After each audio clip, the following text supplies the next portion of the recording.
नमस्कार, मैं SK Singh, yes 9 Bharat news channel में आप सभी का स्वागत है। हमारे साथ गोंडा जनपद के डुमरिया बाजार के बगल में एक बालेश्वर नाथ मंदिर है। उस पर आज क्षत्रिय युवा वाहिनी के नेतृत्व में एक क्षत्रिय युवा सम्मेलन हो रहा है, जिसमें क्षत्रियों का परिचय सम्मेलन हम कह सकते हैं।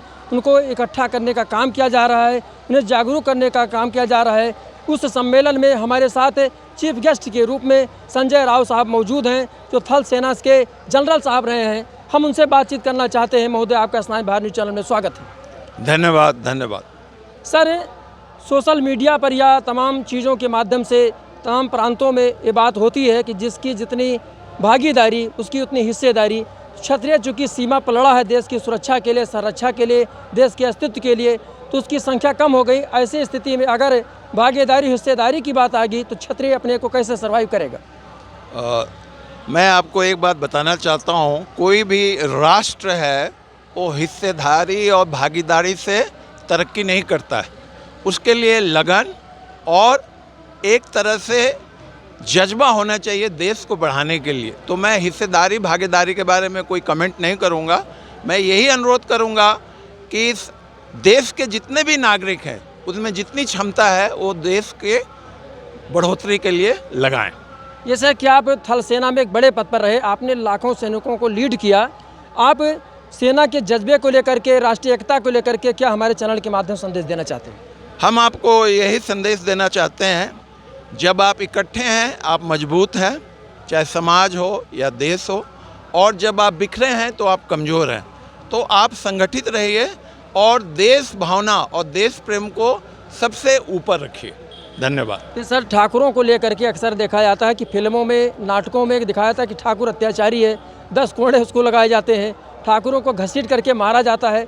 तो क्या आपको लगता है कि ठाकुरों ने वाकई में अत्याचार किया है या फिर एक मानसिक कल्पना है?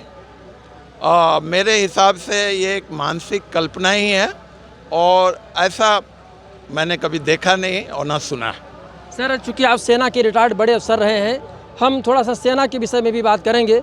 जो अग्निवीर योजना चल रही है वो कितना हितकर है युवाओं के लिए, क्षत्रियों के लिए, समाज के लिए और सेना के लिए? ये योजना सबके लिए बहुत हितकर है। कैसे सर, थोड़ा समझाएं। उसके लिए बहुत लंबा समय चाहिए। हाँ, तो 1-2 मिनट लीजिए सर इसको समझाने के लिए। लेकिन आप इतना मान के चलिए कि देश में एक बड़े वर्ग को एक संगठित क्षेत्र में नौकरी करने का मौका मिल रहा है, जहां पर डिसिप्लिन जो है वो बेडरॉक है, वो उसका फाउंडेशन है। और इस क्षेत्र से जो निकल के आते भी हैं, जिनको अग्निवीर में, सेना में लंबा नौकरी करने का मौका नहीं मिलता है, वो जब निकल के आते हैं तो उनकी एक पर्सनालिटी अलग होगी और उनका एक समाज में और देश के प्रति जज्बा जो अलग होगा। और सरकार तमाम प्रयत्न कर रही है कि उनको बेकार न रहने दिया जाए। तो मेरे हिसाब से ये बहुत ही हितकर है। जैसे हम लोग मंच से बहुत सारी बातें करते हैं, लेकिन हमारे एक जो वो कोतवाल साहब इंस्पेक्टर थे, शैलेंद्र सिंह जी, वो जेल में पड़े हुए हैं। उनके लिए कोई क्षत्रिय समाज या क्षत्रिय समाज का कोई वकील या बड़ा अधिकारी काम नहीं करता। यहाँ तक कि कसाब को इस देश में वकील मिल जाते हैं, लेकिन उस व्यक्ति को जो जेल में तड़प रहा है, उसकी छोटी छोटी बच्चियाँ बाहर परेशान हैं, उसको वकील नहीं मिलता। तो क्या हम मंच के माध्यम से क्षत्रिय एकता की बात करेंगे या शैलेंद्र सिंह जैसे मजबूर लोगों के लिए कुछ काम करेंगे? मुझे इस केस के बारे में कोई जानकारी नहीं है, तो मैं इस पर कोई कमेंट नहीं कर सकता हूँ। फिलहाल हमको मदद करनी चाहिए ज़रूर, अगर वो पीड़ित है तो। नहीं, डेमोक्रेटिक कंट्री है, हर आदमी की मदद होनी चाहिए। और सरकार का नियम है कि जिसको कोई भी वकील नहीं है तो कोर्ट खुद ही वकील उनको मुहैया कराता है उनका मुकदमा लड़ने के लिए। जैसे हम इतिहास में पढ़े हैं कि क्षत्रियों की पराजय कारण क्या थे? आपसी फूट सबसे प्रमुख कारण है। तो क्या हमें लगता है कि इस तरह के सम्मेलन की आवश्यकता है क्योंकि क्षत्रिय इकट्ठा नहीं है? देखिए, एक गांव में अपने क्षेत्र में इकट्ठा होना और एक सार्वजनिक रूप में इकट्ठा होने का मैसेज अलग अलग है। तो इस तरह से इकट्ठा होना एक सार्वजनिक मैसेज जाता है कि हम लोग इकट्ठा, और एक इकट्ठा धर्म के और जात के नाम पर नहीं हो रहा है।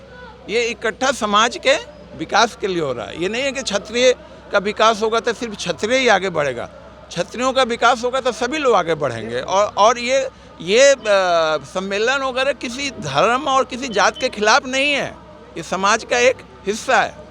ये धन्यवाद। आप जीवा समाज की बात कर रहे थे, उनमें राष्ट्रीय एकता की भावना बहुत ज़्यादा है, तभी उनको तमाम नोबल मिल रहा है।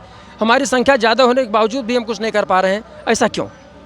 शिक्षा का अभाव, शिक्षा का अभाव, और कुछ नहीं। जैसा कि आपने देखा, हमारे साथ मेजर जनरल साहब राव साहब ने बहुत तमाम चीज़ों को लेकर के राष्ट्रीय सुरक्षा के संबंध में, एकता के संबंध में, आगे बढ़ने के संबंध में, संगठन के संबंध में तमाम चीज़ों को साझा किया। उसके लिए बहुत बहुत धन्यवाद। Bureau report, S9 Bharat.